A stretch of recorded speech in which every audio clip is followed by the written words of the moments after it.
시간 함께 예배하는 모든 성도님들 위해 하나님의 은혜가 가득하시길 축복합니다. 우리는 지금 대림절 두 번째 주간을 보내고 있습니다.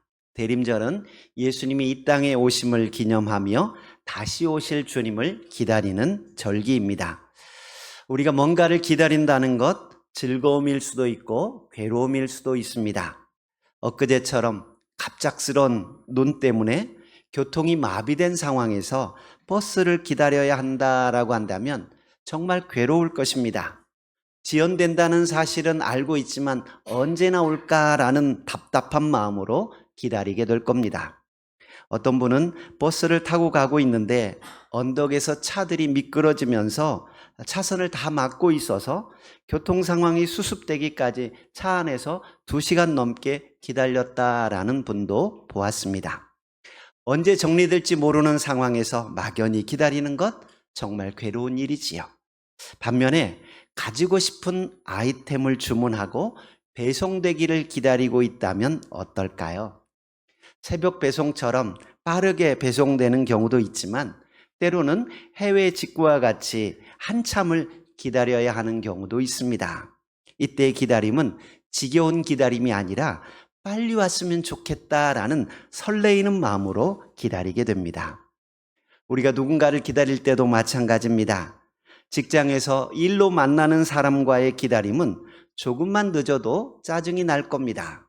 그런데 사랑하는 사람을 만난다면 이야기가 달라지지요. 늦으면 무슨 일 때문에 늦은 걸까 궁금한 마음으로, 걱정되는 마음으로, 설레이는 마음으로 기다리게 됩니다. 이사야 선지자는 남유다 백성들에게 하나님께서 보내시는 메시아가 나타나 공의로 세상을 통치하게 되고 평화로운 세상이 올 거다라고 예언하고 있습니다. 이사야가 예언하던 시대는 정치적으로 불안하고 사회적으로 부패하고 영적으로 타락한 시대였습니다.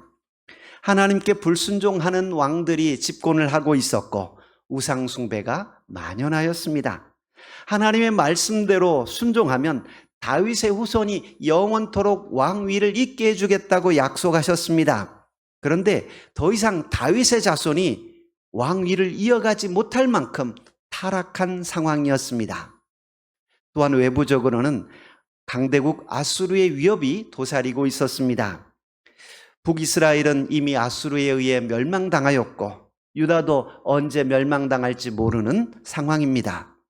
왕과 지도자들은 주변 강대국들의 눈치를 보며 어느 나라와 손을 잡아야 이길까라는 생각만 가득하고 있었습니다. 사회적으로도 극심한 불의와 부패가 가득하였습니다.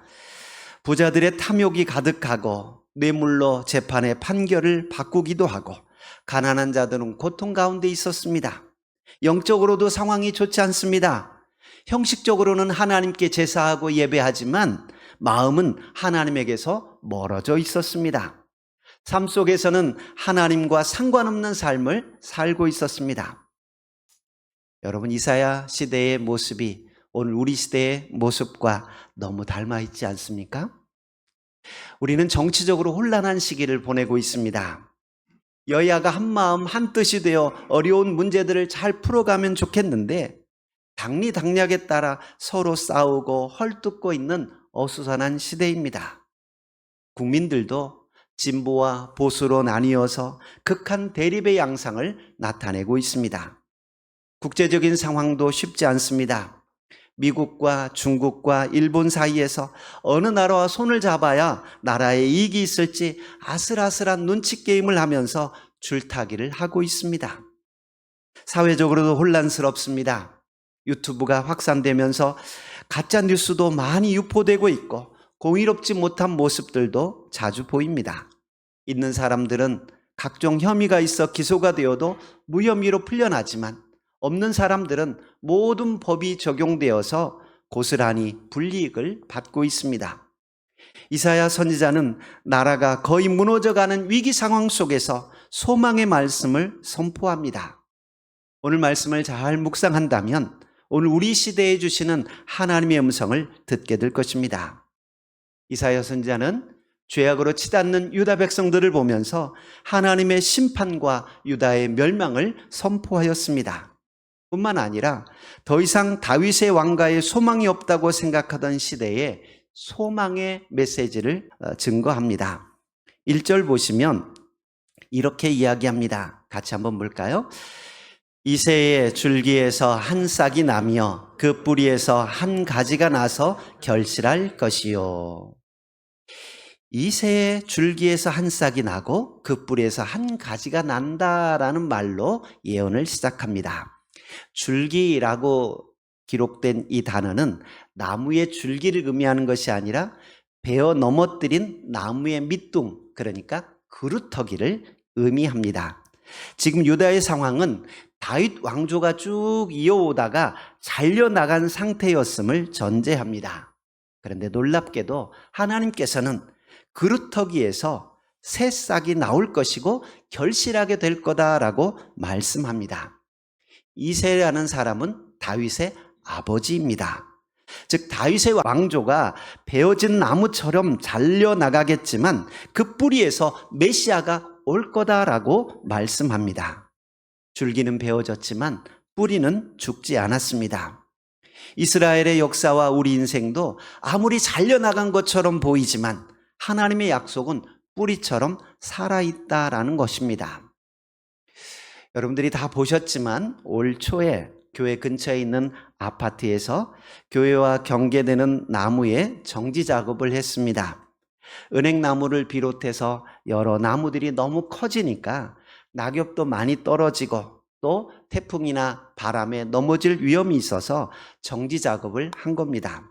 그런데 업체에서 나무를 자르는 걸 보니까 어느 정도 가지를 남겨두고 자른 게 아니라 아예 싹둑 잘라버렸어요. 야, 저 나무 살 수 있을까?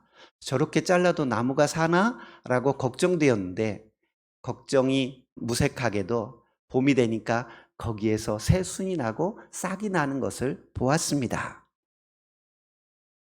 여러분, 놀랍게도 생명력이 있었던 거지요. 그런데 유다의 상황은 나무가 살 정도로 잘려진 나무가 아니라 아예 바짝 잘려나가 버렸습니다. 하지만 하나님께서는 잘려나간 다윗 왕조 대신에 새로운 싹이신 예수 그리스도가 오실 거다고 말씀하고 있습니다. 이 메시아가 오시면 일어나는 세 가지 변화가 오늘 본문에 기록되어 있습니다. 첫 번째 변화는 공의가 회복된다라는 것입니다. 2절과 3절 말씀 우리 같이 한번 보겠습니다. 2절입니다. 그의 위에 여호와의 영 곧 지혜와 총명의 영이요 모략과 재능의 영이요 지식과 여호와를 경외하는 영이 강림하시리니 그가 여호와를 경외함으로 즐거움을 삼을 것이며 그의 눈에 보이는 대로 심판하지 아니하며 그의 귀에 들리는 대로 판단하지 아니하며. 아멘. 여호와의 영 곧 성령으로 기름 부음을 받은 메시아는 눈에 보이는 대로 심판하지 아니하고 귀에 들리는 대로 판단하지 않으십니다. 인간의 법정에서는 치밀하고 논리적으로 말을 하는 자에게 승리가 돌아갑니다. 그러나 메시아께서는 전능하신 분으로 단순히 눈에 보이는 대로 판단하지 않고 귀에 들리는 대로 판단하는 분이 아니라 각 사람의 행위를 아시고 각 사람의 마음과 생각을 살펴보시고 판단하는 분이다라는 겁니다. 이사야 시대에 당시 불의한 재판관과 현저히 대조되는 모습입니다. 당시 재판관들은 뇌물을 받고 무죄한 자를 죄인으로 만들기도 하고 죄인을 무죄한 자로 만들기도 했습니다. 고아와 과부의 적은 재산을 착취하였고 억울한 자의 소송을 기각시켜 버렸습니다. 그러나 장차 오실 메시아는 외모로 판단하지 않고 공의와 정직으로 판단한다라고 말씀하고 있습니다. 4절과 5절 말씀 같이 한번 보겠습니다. 4절 5절입니다. 공의로 가난한 자를 심판하며 정직으로 세상의 겸손한 자를 판단할 것이며 그의 입에 막대기로 세상을 치며 그의 입술의 기운으로 악인을 죽일 것이며 공의로 그의 허리띠를 삼으며 성실로 그의 몸에 띠를 삼으리라. 아멘. 가난한 자들과 겸손한 자들은 악하고 불의한 세상에서 곤고하고 비천한 삶을 살아갈 수밖에 없습니다. 이들은 악한 지도자들이나 재판관들에게 있어서 무시당하기 쉽고 소외당하기 쉬운 대상입니다. 그러나 메시아는 이들이 하나님의 은혜 가운데 바른 판결을 내려주시고 또한 하나님의 의로운 성품에 기초해서 선한 의지와 뜻을 가지고 정확하게 판단하고 공의로 재판하신다라고 말씀하고 있습니다. 그래서 겸손한 자들이 소망을 갖게 되고 가난한 자들이 형통하게 된다라고 말씀합니다. 메시아는 공의와 성실로 악한 자들을 심판하신다라고 말씀하고 있습니다. 두 번째로 메시아가 오면 나타나는 변화는 놀라운 평화가 이루어진다라는 것입니다. 6절에서 8절은 놀라운 평화의 모습을 예언하고 있습니다. 6절에서 8절 같이 한번 볼게요. 그때 이리가 어린 양과 함께 살며 표범이 어린 염소와 함께 누우며 송아지와 어린 사자와 살찐 짐승이 함께 있어 어린 아이에게 끌리며 암소와 곰이 함께 먹으며 그것들의 새끼가 함께 엎드리며 사자가 소처럼 풀을 먹을 것이며 젖먹는 아이가 독사의 구멍에서 장난하며 젖된 어린 아이가 독사의 굴에 손을 넣을 것이라. 아멘. 이 본문은 많이 익숙하지요. 사막에 샘이 넘쳐 흐르리라 라는 복음성가에 보면 사자들이 어린 양과 뛰놀고 어린이들 함께 뒹구는 이런 가사로 만들어진 복음성가를 기억하실 것입니다. 2절에도 보면 독사굴에 어린이가 손 놓고 장난쳐도 물지 않는 참사랑과 기쁨의 그 나라가 이제 속히 오리라 라는 노래로 굉장히 유명해진 본문입니다. 메시아가 다스리는 하나님 나라에서 이루어질 아름다운 모습을 노래하고 있습니다. 사실 어린 양이 이리와 함께 놀아도 해를 받지 않고 사자 같은 육식동물이 먹잇감이 앞에 있는데 물지 않는 세상은 주님이 이 땅에 오셨지만 현재 죄악을 가진 본성의 성품을 가진 이 땅에서는 이루어지기 힘든 모습입니다. 이 모습은 마지막 메시아 왕국에서 죄와 사망과 모든 위험이 사라지는 모습을 예언하고 있습니다. 하지만 이 말씀을 상징적으로 본다면 본래 싸우고 잡아먹던 존재들이 함께 살아가는 세상이 된다라는 말씀이기도 합니다.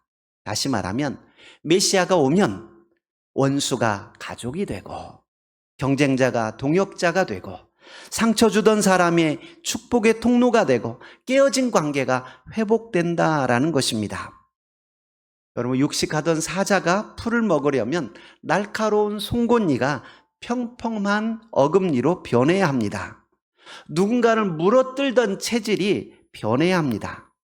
젖먹는 아기가 독사의 구멍에 손을 넣어도 해를 받지 않으려면 독사의 이빨이 빠져야 합니다.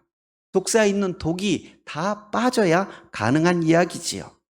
악의 요소가 완전히 사라져야 한다라는 겁니다. 노아 홍수 때 하나님께서 모든 동물들을 한 쌍씩 방주에 타게 하셨습니다. 거기에는 사자도 들어있었을 거고 양도 들어있었을 겁니다. 또 이리도 들어있었을 것이고 또 여러 가지 초식동물도 타고 있었을 겁니다. 그런데 그 방주 안에서 서로 잡아먹거나 싸우거나 다퉜다는 얘기는 성경에 기록되어 있지 않습니다. 이 말씀이 이야기하고 있는 것은 맨 처음 창조하셨을 때 아름다운 창조의 세계로 돌아가게 된다라는 것을 말해주고 있습니다. 주님께서 십자가에서 죽으심으로 우리의 모든 죄의 문제를 해결해 주셨습니다. 우리가 예수님을 믿고 예수님을 나의 구주로 영접하고 주님의 다스림을 받는다면 우리 마음에서 미움과 다툼과 죄의 문제에서 벗어날 수 있습니다. 상대를 물어뜯고 핥히고 잡아먹으려던 악한 습성이 사라지게 된다라는 것입니다. 바라기는 메시아가 왔을 때 이루어질 모습을 노래하고 있지만 예수님을 우리 마음속에 모셔드림으로 말미암아 우리 마음속에 이러한 진정한 평화가 있기를 축복드립니다. 세 번째로 메시아가 오시면 온 세상이 여호와를 알게 된다라고 말씀합니다. 9절과 10절 말씀 함께 봉독하겠습니다.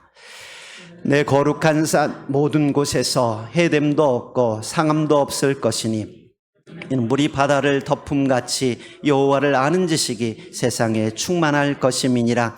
그날에 이새의 뿌리에서 한 싹이 나서 만민의 기치로 설 것이요 열방이 그에게로 돌아오리니 그가 거한 곳이 영화로우리라. 아멘. 메시아께서 통치하시는 곳에서는 해됨도 없고 상함도 없을 것이라고 말씀합니다. 해됨이나 상함이 없다라는 말은 외관이나 물리적 손상이 없다는 의미뿐만 아니라 영적인 의미에서도 타락과 부패가 일어날 수 없다라는 것을 이야기해 줍니다.